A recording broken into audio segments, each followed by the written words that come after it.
Hello, welcome to my Substack. Welcome back. So, file this under for the culture. So, this is my series where I kind of highlight dope stuff, content, events, things that we as a culture are just into respecting, and I just have a great respect for.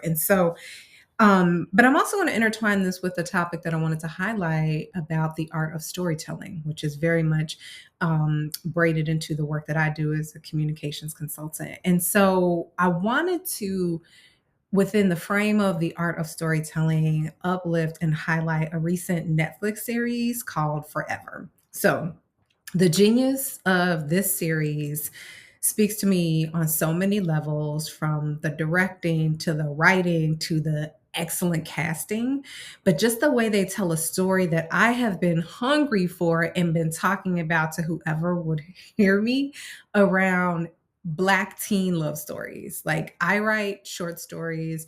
I have not published any of my short stories around Black teen love, first loves, all of that. And I was hungry for seeing this represented on screen. After I saw the show To All the Boys I've Loved Before, which I could have literally written that because it's so dope. But it was just like, wow, where's this representation for us in our communities? Because we have great stuff. And so here we go with the adaptation of Judy Blume's book Forever, but in such a unique way. So just breaking down the elements of the story building in this teen love story, very beautifully painted Black characters, just their nuances, the things that bother them, their inciting incidents, a lot of them in here. So definitely check that out. But this is at the root of it, a story of first love, those first experiences, how you meet someone and you're still trying to figure it out. You're still trying to grow with your friends, with your boyfriend, what's going on with school, with your parents. And this series does such a good job of teasing all that out.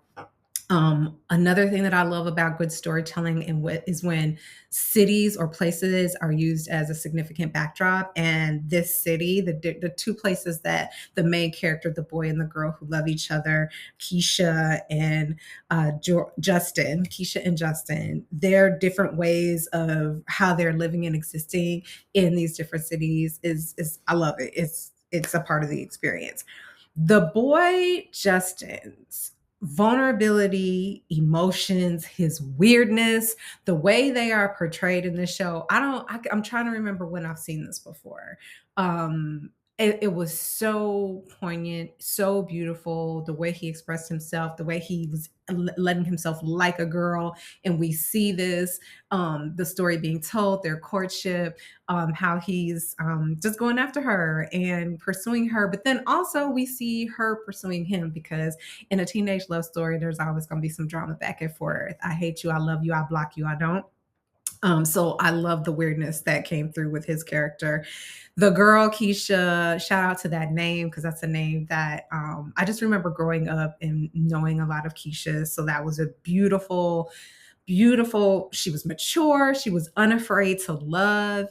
Even the things that she experienced in her life, she still took that step to love someone. So I think that was amazing. The parents. So this is where I'm like, oh my gosh, I'm closer to the parents' age than the young people portrayed in this movie, and it was so relatable. Like, they are managing a world where they want their children to succeed and be successful, and showing them all the things that they need to watch out for.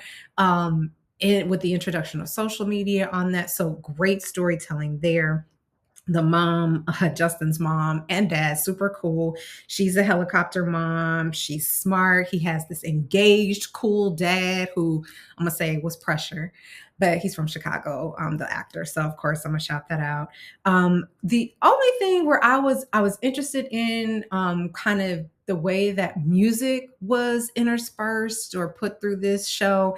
I watch TV on closed caption. I know a lot of people do, and so when the lyrics for some of these songs came up, I was like, woo, child. But, I did live through the 80s, 90s hip hop era. So it's not that it shocked me, but it was like, wow.